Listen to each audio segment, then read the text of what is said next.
Hi everybody, it's Mrs. Holmes from How to Draw Cool Stuff, and today we're going to talk about owls.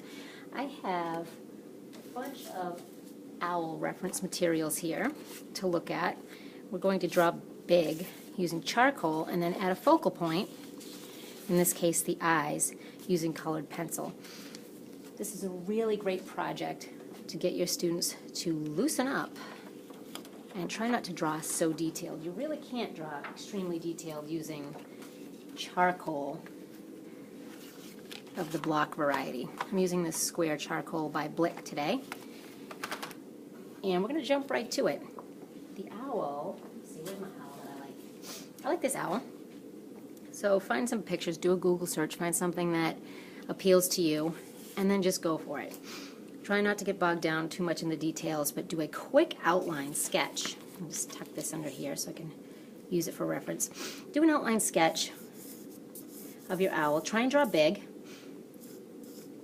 Drawing it smaller doesn't allow for a lot of detail anyway.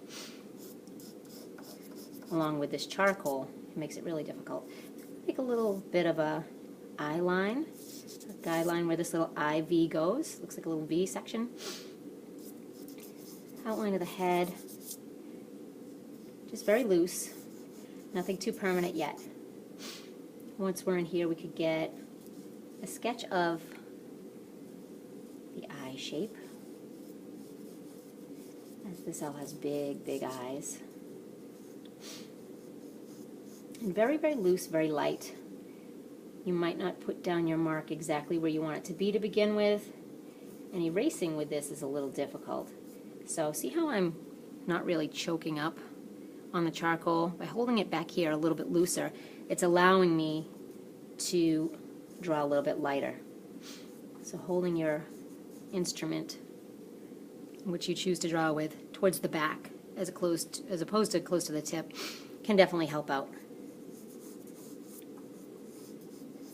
A little bit more of an outline, and then really that's all there is to it. Now we're going to go in and do a little bit of the shading. So these little tufts where the ears are have some feathers coming out, or they appear to be ears. They're actually just feathers covering the ear section. A little bit of a loose zigzag right here to create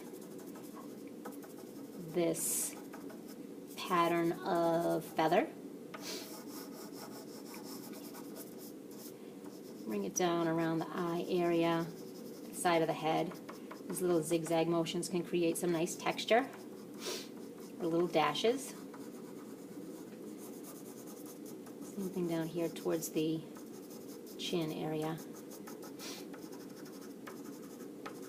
Press hard, press light to get some different looking textures. As you can see, it's not taking too long. I'm not focusing too much on one area just yet. It's just a quick overall sketch to loosely get all of those details in there. Once you have that, go back in and check out where the darkest areas are on your picture. I like to fill in the darkest areas first. This might need a little bit of readjusting. Don't forget that pupil. And when you're doing that pupil, leave a white spot with a shiny highlight in that eye. It's going to make it look so much more realistic.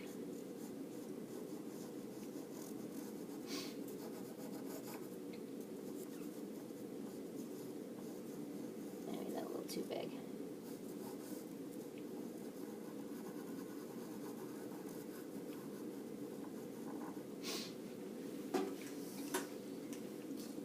The beak, don't forget that shiny spot on the beak too.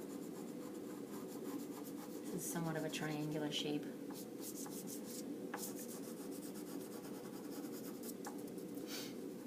This almost has an eyebrow slant to it with the shape. So look at what you're drawing. Try and replicate what you see.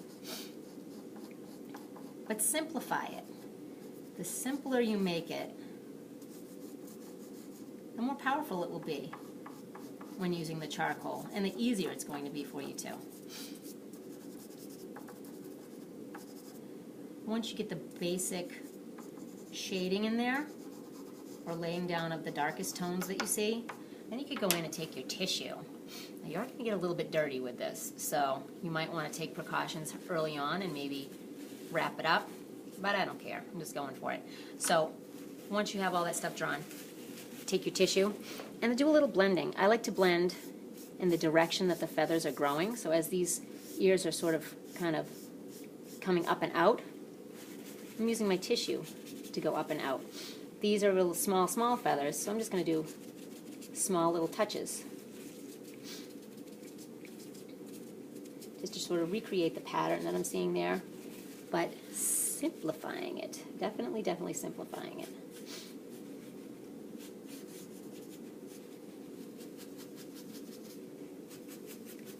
Brush in the direction of the feathers. You can actually draw with this,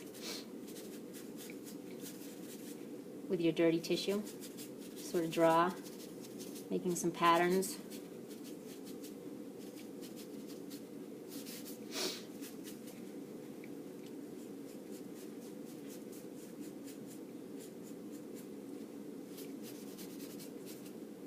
Once you have a little bit of blending done, you could go back in and add a little bit more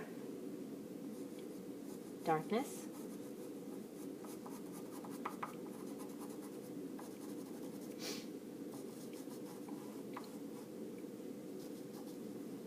Wherever you think that it needs to just pop a little bit more. You can exaggerate it too. Exaggerating features is one of the things that artists can do to make their artwork stand out, make it look more original, and show expression. I'm just going to go ahead and make these lines a little bit more intense because I blended them out a little too much. Maybe go back in and make some of these a little bit darker too.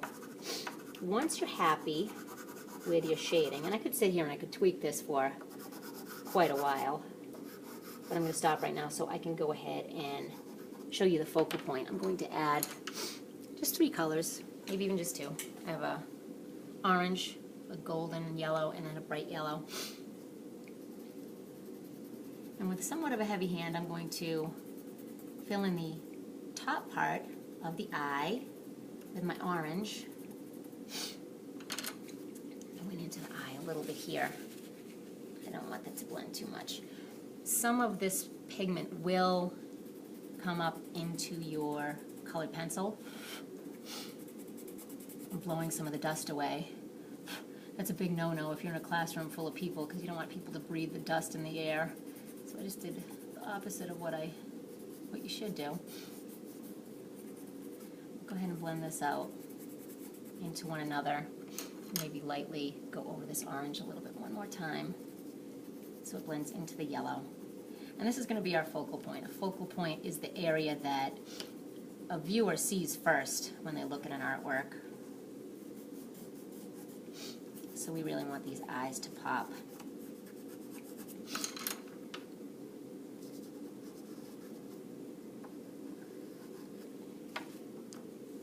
And I'll go over it again with my yellow. So this way it can really stand out. If you're feeling adventurous, you could do something with the background, but I'm going to leave mine just as it is. You blend with your finger too.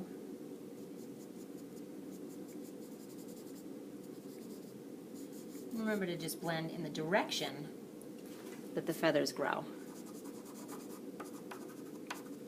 I can make some even smaller ones to make it look like that feather pattern. But just keep going at it till you're happy with it. Getting a little bit looser as I go to the bottom, a little less detail. And there you have it. I hope you enjoyed this super fast owl tutorial. Tune in again soon to see more cool stuff.